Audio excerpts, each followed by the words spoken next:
নমস্কার বন্ধুরা, সকালে টিফিনে হাজির আমিন রানে। আজ অবশ্য সকালে বানিয়ে ফেলেছিলাম চিকেন। চিকেনটাকে একদম ম্যারিনেট করে রেখেছিলাম শুধুমাত্র টক দই আর একটু নুন দিয়ে আর গোলমরিচ দিয়ে।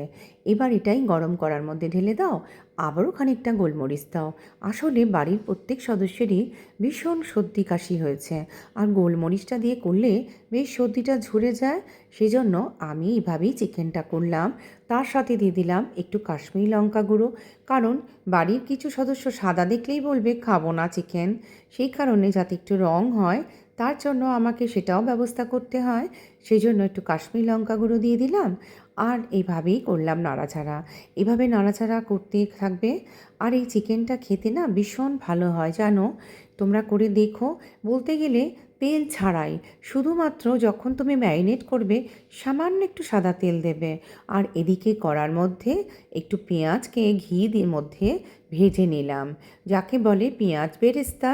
সেটা নিয়ে আর তার সঙ্গে দিয়ে দিলাম 3টে শুকনো লঙ্কা, কারণ সর্দির মুখে একটু ঝাল ঝাল খেতেও বেশ ভালো লাগবে।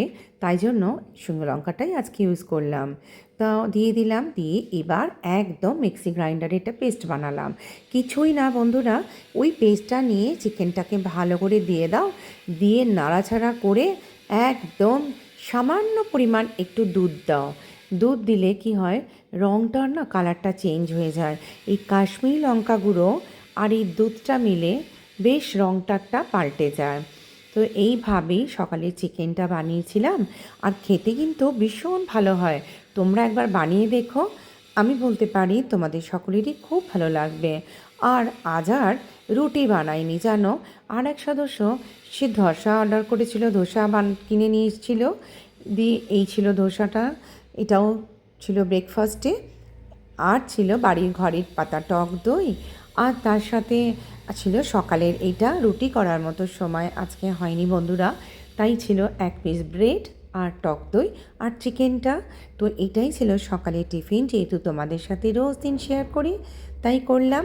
তোমরা চিকেনটা বানিও, খেয়েও, ভীষণ ভালো জানো, খুব হেলদি চিকেনটা। এভাবে বানিও।